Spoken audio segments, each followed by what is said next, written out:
92వ అధ్యాయంలో అనంత కరుణామయుడు అపార కృపాశీలుడైన ఆకాశాలపైన నా దైవం పేరుతో ప్రారంభిస్తున్నాను. ఆవరించినప్పటి రాత్రి సాక్షిగా, ప్రకాశించుతున్నప్పటి పగులు సాక్షిగా, మగ ఆడ జాతుల్ని సృష్టించిన భగవంతుడి సాక్షిగా, వాస్తవంగా మీరు చేసే ప్రయత్నాలు విభిన్న రకాలుగా ఉన్నాయి. కనుక ఎవరు దైవ మార్గంలో ధనాన్ని వినియోగించాడో, ఆ దైవ అవిధేయతకు భయపడ్డాడో, మంచిని సత్యమని అంగీకరించాడో అతనికి మేము సన్మార్గంలో నడిచేందుకు సౌకర్యాన్ని కలుగజేస్తామని భగవంతుడు చెప్తున్నాడు. ఎవరు పిసినారితనం వహించాడో, ఇంకా దేవుని పట్ల నిర్లక్ష్య వైఖరి అవలంబించాడో, పైగా మంచిని తృణీకరించాడో అతనికి మేము కఠిన మార్గంలో నడిచేందుకు సౌకర్యాన్ని కలుగజేస్తామని అన్నాడు.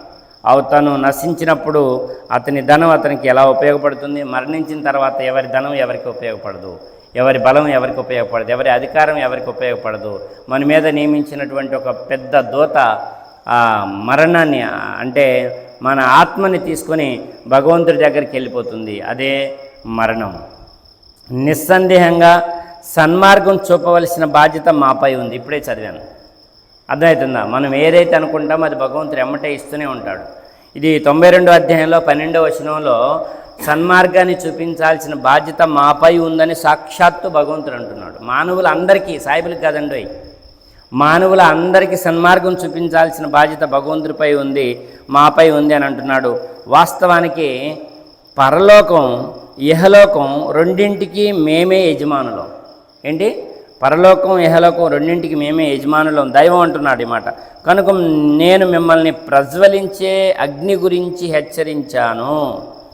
ప్రతి గ్రంథంలో కూడా పాతాళలోకం ఉంది అక్కడ చెప్పాడు, హైందవ గ్రంథాల్లో వైకుంఠలోకం ఉంది, పాతాళలోకం ఉందని చెప్పాడు. అంటే స్వర్గం ఉంది, నరకం ఉందని పూర్వ గ్రంథాల్లో చెప్పాడు. ఇంకా ఇటు పరిశుద్ధ బైబిల్లో చూసుకుంటే నిత్యజీవం ఉంది, నిత్య నరకం ఉందని చెప్పాడు. ఇక్కడ ఖురాన్లో జన్నత్ ఉంది, జహన్నం ఉంది అన్నాడు. జన్నత్ అంటే స్వర్గం, జహన్నం అంటే నరకం. ప్రతి గ్రంథం ద్వారా తెలియజేశాడు. మీకు ఏది కావాలో మీరే నిర్ణయించుకొని ఆ మార్గాన నడవండి. మంచి మార్గాన భగవంతుడు ఇచ్చిన దారిలో నడుస్తా అంటేనేమో మీకు స్వర్గం.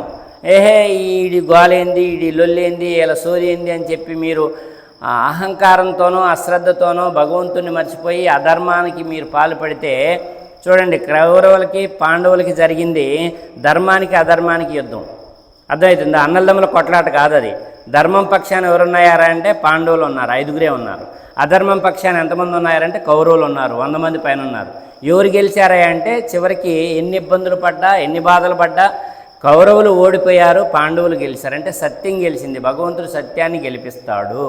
ఇలా చూసుకుంటే ఇజ్రాయేలీల జాతిలో కూడా ప్రవక్తల్ని వాళ్ళు ఎంత అంతమొందించినా, ప్రవక్తలను చంపినా చివరికి ధర్మాన్ని నిలబెట్టాడు. ఆ తర్వాత ఇజ్రాయేలీలో చివరిగా వచ్చిన ఈసా అలైహిస్సలాం యేసుక్రీస్తు వారిని కూడా వారు సిలువ వేయాలి, చంపాలి అని చూస్తే దేవుడు పైకెత్తుకున్నాడు తప్ప అధర్మం ధర్మాన్ని ఎప్పుడు కూడా ఏమీ చేయలేకపోయింది. అదే చివరిగా వచ్చిన మొహమ్మద్ ప్రవక్తని మక్కాలో దేవుడు అక్కడని చెప్తుంటే చంపాలని 12 జాతుల కుట్రలు బన్ని ఆయన్ని తెల్లవారుజామున చుట్టుముడితే వాళ్ళందరి ముందే మక్కా నుంచి మదీనా వెళ్ళిపోయాడు తప్ప వాళ్ళందరూ ఏం చేయలేకపోయారు. అధర్మం ఎంత పేట్రేగిపోయినా, ఎంత గట్టిగా మనకి అనిపించినా అది ఎప్పటికైనా నశించక తప్పదు. ధర్మమే గెలుస్తుంది. మీరు సినిమా చూసినా హీరో ఉంటాడు, విలన్ ఉంటాడు. హీరో మీద విలను లాస్ట్ దాకా అసలు ఎంత భయంకరంగా కుట్రలు చేస్తాడంటే, అబ్బా ఎంత ఎక్కువ విలనిజం చూపిస్తే ఆ సినిమా అంత హిట్ అయిద్ది అనమాట. ఎంత అధర్మం పెరిగిపోతుంటే మనకి అదే నిజం అనుకుంటే అది భ్రమ. ధర్మం మీదకి అధర్మం ఎప్పుడు గెలవదు, ఏనాటికి గెలవదు. మీరు ధర్మం పక్షాన ఉంటారో అధర్మం పక్షాన ఉంటారో నిర్ణయించుకోవాల్సింది మీరు.